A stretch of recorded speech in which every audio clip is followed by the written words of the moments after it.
Hello, everyone, and welcome to the Chicago District Golfer exclusive interview. I'm Jacob Bomley, Manager of Marketing and Communications with the CDGA.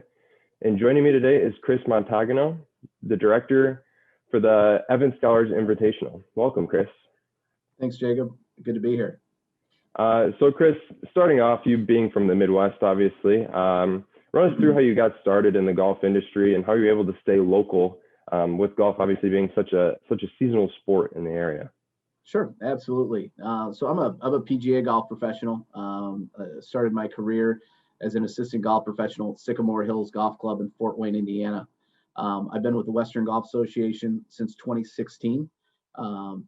Started out, actually got connected with them. I had left Sycamore Hills and had got a phone call. Western Golf was running at the time, a web.com tour finals event at Sycamore Hills. And I got a phone call out of the blue saying that they were looking for someone to run the event in the third year of the event. It was an event called the Hotel Fitness Championship. And I, again, got a phone call out of the blue. Western Golf was involved with the event. They were the charity and the host organization, but they worked with a company out of Birmingham, Alabama called Bruno Event Team. And I was approached by Bruno to step in as a tournament director in year 3. And so I did that for a year. And then Western Golf offered me a job to start in 2016 on their tournament team. And so my boss, Vince, says I'm like the utility guy on the team. I've done a lot in 5 years. We've started out doing sales and business development for the BMW Championship, transitioned into a tournament director role for the Senior Players Championship that we hosted at Exmoor Country Club in 2018, and then now have been running the ESI, the Evans Scholars Invitational, since 2019. So you certainly have challenges, with weather in the Midwest, but I think that for the weather that we have here in the Midwest, between Chicago specifically, obviously you can look at Michigan. We've got some of the greatest golf courses in the country, and it's kind of a shame sometimes when you think about the fact that we only get to play them for about 6 or 7 months out of the year. But we certainly, Right. My wife and I moved to Chicago a few years ago, and it's it's incredible how many golf courses are here and how many just unbelievable golf courses. Really kind of diamonds in the rough. Really, you've got your ones that everybody knows about, and Shore Acres and Chicago Golf and things like that. But you get a lot of little diamonds in the rough out there, and obviously, I think we've got one here at the Glen Club, host of the 2021 event. Yeah, absolutely. And as you said, you've been with the WGA for a number of years now, and with last year obviously being a very trying year for everyone, not just the golf industry. How was the WGA able to kind of work through the pandemic and still have success and still put on some events in the 2020 season? It's a great question. We work with a tour. We constantly work with a tour in a normal year. But last year was I was on the phone with someone from the tour probably 3 days a week and sometimes multiple times a day, trying to figure out what things were going to look like. The pandemic certainly made people look at things a heck of a lot differently than we normally would. Just what, it was everything you thought you knew about running golf tournaments, you kind of threw out the window and almost started from scratch. It was really about safety. For us, we were, when events started getting canceled, the ESI was at one point scheduled to be the first event back. And we were supposed to be played in May at the Glen Club. We found out we were going to get canceled. The tour had called us and said, "Hey, we're going to cancel the next handful of events, and that involves you. We're going to make an announcement, in the coming weeks." Just before that announcement came out, they asked us if we wanted to play in the fall. They said, "We're going to try to put some events together in the fall. We're going to push it out, see if this thing gets better." We absolutely jumped on the opportunity to do it. Unfortunately, I'll say, we couldn't do it at the Glen Club from scheduling conflicts, but we were welcomed by Chicago Highlands in Westchester, and they were an unbelievable host for the event. It was, to your point, as successful as it could be. We were able to raise a little bit of money for the scholarship, which is fantastic. But it was kind of a bummer. We had about 100 people on site, 150 people on site. We basically provided members and some special guests of ours some access to the event. But you put a lot of work into it. I mean, it's same as what we saw with the BMW Championship. I mean, we down at Olympia Fields, we probably had the most exciting finish we've ever had in the history of the tournament. That's a long time. And there were probably 30 or 40 people standing around the 18th green when it happened. But we were fortunate enough to be able to host our events, to continue to do some good for the Evans Scholarship, to obviously promote golf and the return of golf. The tour has done a tremendous job. They've given us the tools and the direction, to help us run these events successfully. I think people probably don't know, maybe they do know now. The tour has tried to create a bubble in every market, and you've seen it in other sports, but in every market, basically, when players and caddies are arriving, they're getting tested for COVID immediately. They've got to test negative. I mean, you can see, I think this week at Valspar, they've got like 4 guys that have had to withdraw this week. But, where that comes from is the fact that tour is facilitating testing for, players, caddies, tournament officials, tour officials, some volunteers, participants in the pro-ams, things like that. I mean, I think it's one of the reasons golf's been able to return back the way it has with fans. You start to see fans at events and things like that. You're starting to see hospitality structures pop up. And I think it just has to do with the fact that the tour is taking it very seriously. They have not, the NBA had their bubble down in Orlando, and that's great. But you can't do that in golf. I mean, you can't play you can't play a tournament at one site every week. So as these guys move across the country and travel, the tour's done an amazing job of trying to do so in a way to keep everybody safe, and then starting to introduce fans, depending on what local governments are saying. So Illinois has been a lot stricter here, in terms of capacity and spectators and things like that. But the tour's done a great job, working with facilities like the Glen Club and Chicago Highlands. They've been obviously very flexible in terms of again, we're doing things a little bit differently than we normally would, given the circumstances. But we were very fortunate last year to be able to host. I think we canceled 2 of our events, 2 of our amateur events, but we hosted the Women's Am, the Western Am, and then the ESI, obviously, and the BMW Championship. So, it's we were fortunate enough just to be able to host the events, able to raise a little money for the scholarship, which is always nice. But just we were excited to be a part of the return to golf, and look forward to things getting better and better as we move forward. Yeah, absolutely. And as you alluded to a little bit earlier, the Evans Scholars Invitational had to be moved last year. So what does it mean to you and the WGA to get it back to its home and return to the Glen Club for the 2021 event? It's number one, it's very nice that the golf course is about half a mile from our new office in Glenview. So anytime I need to go over there for any reconnaissance, it's a quick drive. So but it's great. I mean, the Glen Club, they've been great partners to us since 2019. It's a great golf course. Going back to the LaSalle Bank Open days in the middle of the 2000s, it's produced some great champions. I mean, Jason Duffner was a winner there. And then obviously 2019, we got Scotty Scheffler, who has been as good as a champion as you could ask for, as he, was Rookie of the Year, Player of the Year on the Korn Ferry Tour in 2019, turned that into a Rookie of the Year campaign on the PGA Tour, and finished in the top 5 in the FedEx Cup points. Only behind, we were just talking about this the other day, DJ, Rory, John Rahm, maybe, and maybe Bryson. But I mean, the guy's been a stud.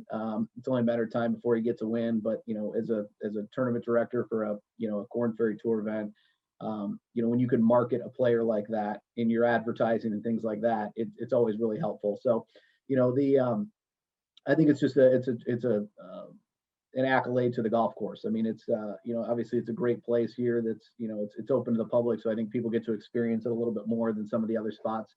The great golf courses here in Chicago, but it's it just speaks to the golf course. I think it's in good condition. When the guys played it in 2018, they really had a good time. We had miserable weather, but the guys like the golf course, and again, I think it's the type of golf course that allows the cream of the crop to kind of rise to the top and get some good champions. So it's we're excited to be back. They're great partners. The team over there is they love hosting the event, so we makes them easier to work with. But we're excited. I think, just, fingers crossed we can get some decent weather in late May, and it's always a little bit of a guessing game there. But yeah, the golf course is in good shape. They're doing some things to it, but we're excited to be back.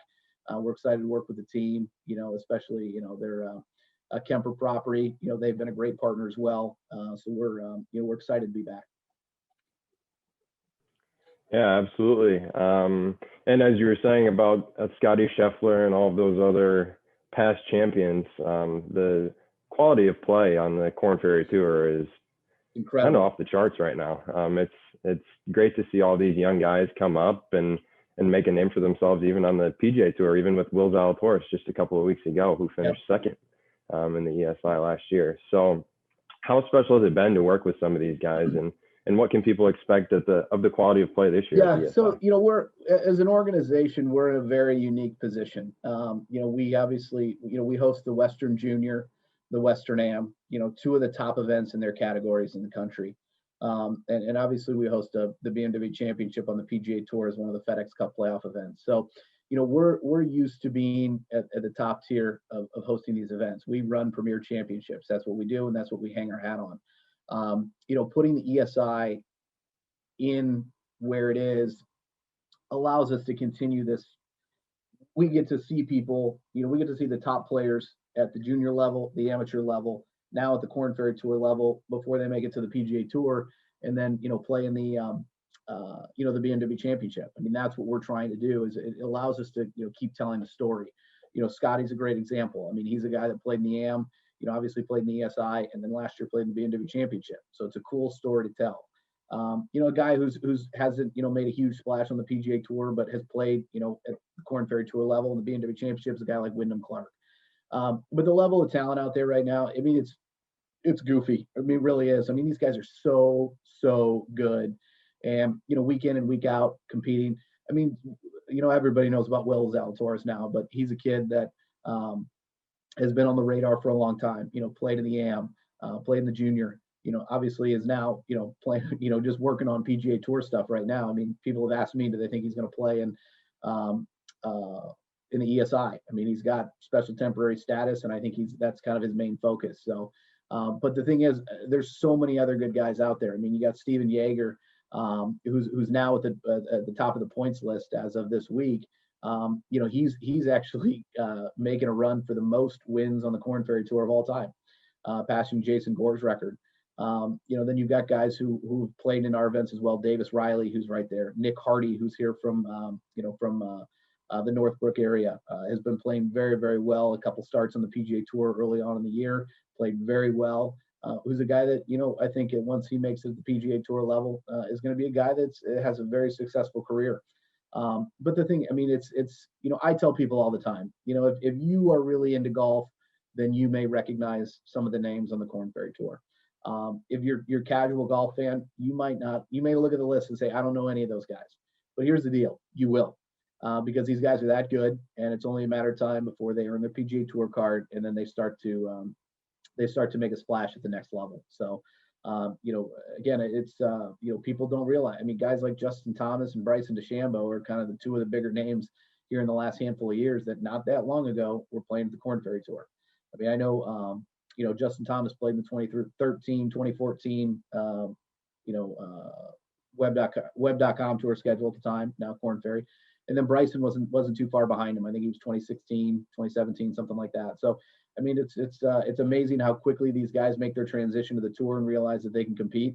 2019, Lanto Griffin played in our event and won a PGA Tour event the next year. So, it's pretty incredible, the talent level there. So it's just one of the things that we use in a lot of our marketing, and I think it's been a great tagline that we've used, is who's next, because it's truly one of these stories. You see these guys start to play better and better, and they get a win and it snowballs into something. You take Will Zalatoris. I mean, he was dominating the Korn Ferry Tour level, but he got an exemption onto the PGA Tour and has turned it into some tremendous status. And, it's kind of weird the way it works. He won't be able to play in the FedEx Cup unless he wins, but I mean, he's pretty much locked up as much status as you could need the PGA Tour for next year. So somebody certainly to keep an eye on, but we're going to have some names here in just I guess just over a month. It's coming up fast, but it'll be exciting to see who takes home the trophy, and who some of the other names we see start to rise to the top. Yeah, absolutely. And helping a little bit with that exposure, this year is Serve Pro of Glenview coming through for complimentary tickets for all fans of the Evans Scholars Invitational, which is incredible. So what does that mean with regards to that exposure of these great players and to the access to the ESI? Well, and the WGA? it's for us. It's obviously with everything going on with COVID, things starting to get better, more people getting vaccinated. We've got an outdoor event here. We feel that we can have people out there safely. We can spread people out. You got a huge piece of property. People can go watch some golf, and not having a barrier to entry for people to bring their families out is a huge deal for us. So Serve Pro of Glenview has been a tremendous partner so far. We're excited to have them be a part of it, but them stepping up in a big way right now has been tremendous for us. And it's you'll start to see it a lot more in our advertising. Our digital marketing campaign has recently kicked off. I saw my first ad on Instagram last night, so I think people will start seeing it a lot more. But we're very excited to have Serve Pro of Glenview on board. Just helping us, provide an opportunity for people to come out.